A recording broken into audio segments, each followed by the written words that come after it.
clarify this for you and anyone else. Let's see, it's for anyone else. So, difficult speech. Let me just clarify this for you and anyone else. Let's see, it's difficult speech, dapper shopping, all these people talking about this. So, let me read you their conversation. The nurse told you he was gone. Wasn't he on machines? They didn't go off like crazy? No, he wasn't. He wasn't on machines. He was on 2 leads. His breathing and his heart. That was it. And they were silenced. Because there was no need for those machines to be going off. No. So no matter what you're saying, it isn't true. He wasn't on machines. No, they didn't go off. He was literally taking his last breaths. So our doctors even took those off. When they put us all in the bed together, they took those 2 leads off also and let us die together peacefully.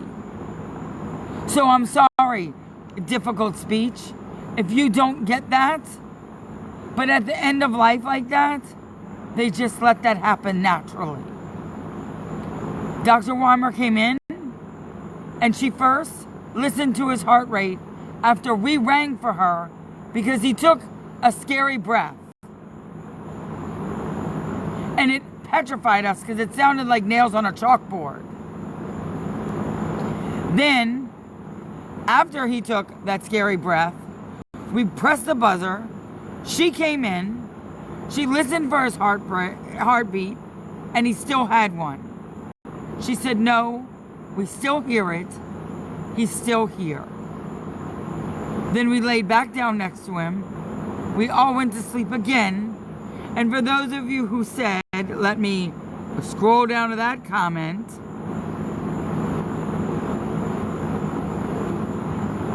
When my mom was in the hospital dying, I was awake all day and night and the next day. I was so scared I was going to miss something.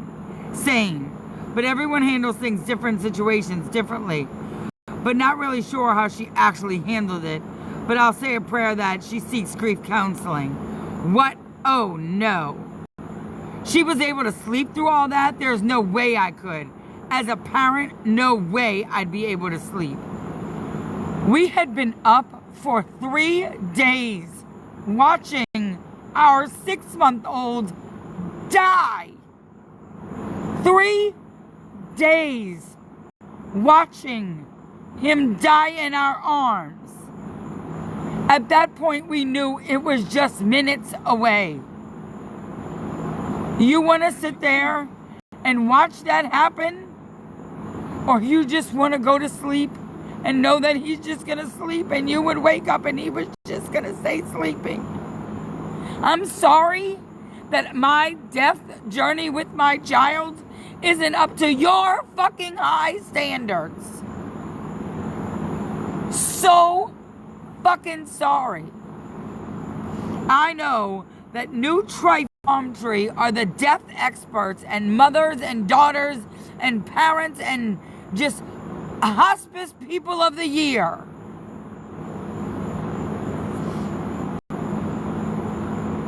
Someone says, what the fuck are we doing wrong? Ash always has the judge on call. No, I didn't, but my attorney did. And everyone in this town knows everyone in this town. And everyone was calling in favors because my child was dying. So everyone was reaching out to everyone trying to get this judge to come home early because they wanted him to be able to die hours. I'm sorry that you don't get that and that you want to try and make it gross. And Jennifer Palmtree, I bet the damn key to the city opens up the phone tree. No, but people, unlike you, were trying to be kind and help it so that he wouldn't die, not hours. Much from last night. You said you sat in the recliner all day and night holding him. Nothing about the damn butterfly park and leaving. Saturday is when he started to actively die. On Saturday, our family came in and out. I occasionally got up and went to the bathroom and walked up and down the hall. My aunt from Germany came in town. She flew in town immediately as soon as we told her that he started to die, and she got there, Sunday? Late Sunday? She got there like mid-Sunday. I literally did not leave except for to get up and go to the bathroom and to walk the halls with my child. That was it. Then, when they came in and told us about his heart attack possibility, I freaked out, which any mother would, because you start to panic because you're about to lose your son. Sorry if you're not putting all the pieces together correctly. Yeah, that's totally different from the last story. The doctors pushed her up against the wall to tell her no, and they weren't going to tube him. Again, how do you do her constant follower? That was before. That was Saturday morning when we first brought him to the ER and he coded. Dr. DeSalle grabbed us and pushed me against the wall. And that's when Kat had said, and I always tell her, I'm so angry at her for saying, so that's it? You're not just going to do it? That's it? We're just going to lose him? Because I was so angry because Kat made me make all the decisions. So I'm sorry that you don't get that. Kat had to work. I was by his bedside 24/7. From the time we found out at 4.5 months he had cancer to the second he took his fucking last breath, it was me. I took care of our son. I never left his side. I never left the hospital. I stayed there. I ate there. I slept there. I bathed there. I never left my child's side. Not from the second he was fucking diagnosed. I never left Children's Hospital. And my wife had to stay home and fucking work so that we could pay our fucking bills. Because we didn't do donations. We didn't take a dime from people. We stayed afloat our fucking selves. I made every decision. I walked the halls with doctors. I called other doctors. I made decisions for treatment. It was all on fucking me. I had to do all those things. She didn't do shit. So when he was dying, I had to make the decision not to vent him. Me, I did. And she looked at me that day and said, so that's it? That's what you're gonna do? I had to make those choices. And when I had to...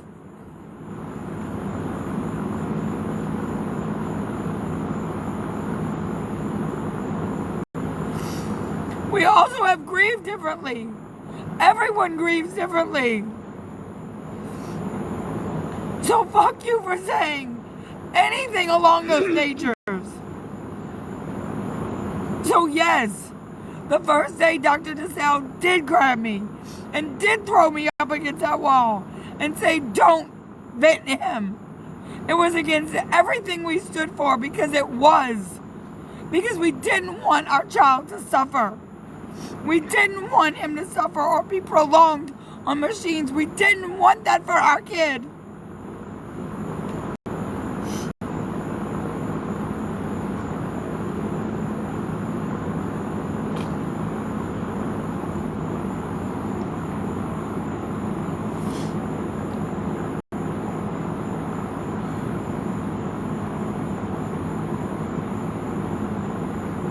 And I'm so sorry I don't wipe my tears enough for you.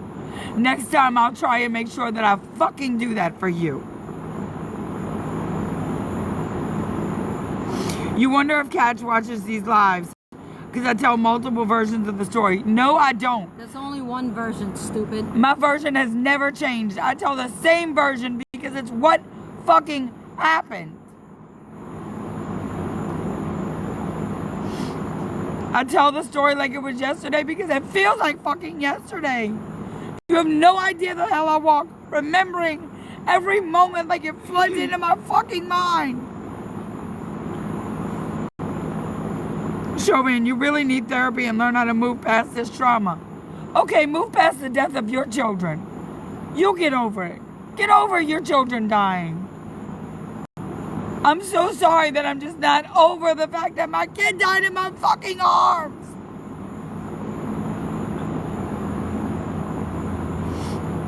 Honor your son and stop living in those days. It's not healthy.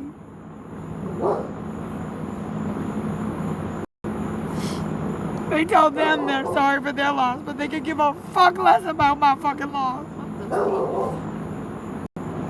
You post pictures of my shit. You post pictures of his grave. You fucking bring me to the point of no existence, but you're sorry for their fucking loss. How about being sorry for being such assholes? How about that? Did she do this last year? Yes, I did. Because the memories flood in every fucking year. Why is she lying? Her story completely changes last year and last night, and my story has never changed. It has never wavered. It has never ever fucking changed. Never.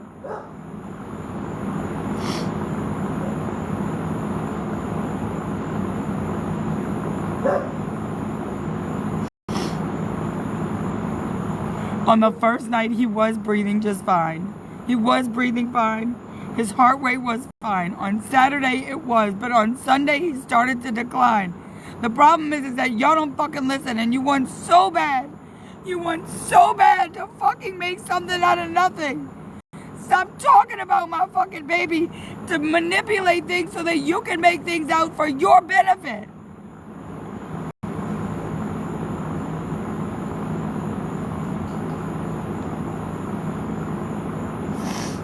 There are 250 people on this live. I will pay someone $1,000 if you go and report Tumblr Talk on Reddit. If you go and report them and get them shut down, and you could show me a screenshot of where you reported them and it got them shut down, especially because they have talked about my dead child and my grief and how fucking funny it is, I will pay you out of my pocket. And don't think I have the money. I'll show you my bank account right now. Report them. It is Tumblr Talk on Reddit. Go and report them for talking about children. They mentioned my baby. They mentioned my grief. They mentioned him dying. They mentioned all of those things. You can report any of their posts. Tumblr Talk on Reddit. I will pay you $1,000 fucking dollars if you get that page shut down. And I mean it. Think I don't have the money? I do. I'll pay you $1,000 if you go and report that page. Report it. Report it for talking about minors. Report it for talking about child loss. Report it for talking about death. Reporting for mental health. Report it for all of those things. If you need screenshots, I've got them all. And report it and get it shut down and get that subreddit shut down, I'll pay you $1,000. So, to do this to another human, or do this to a mother that lost their kid. Like, are you fucking proud of yourself? That's pathetic. That is absolutely fucking pathetic. And, you don't have to answer to us, but you're gonna have to answer. That is absolutely fucking pathetic. And, you don't have to answer to us, but you're gonna have to answer. Lateral. The name on the Reddit is Tumblr Talk. TUMBLERTOK. So for any of you mothers that have been grieving, that don't want your babies exploited like that, Tumblr Talk. Go report it. And I promise you, you get it shut down, I'll give you that $1,000. And think I don't have that money? I promise you I do. And worse. It doesn't matter. Shut it down. It'll take them a long time to start it back up.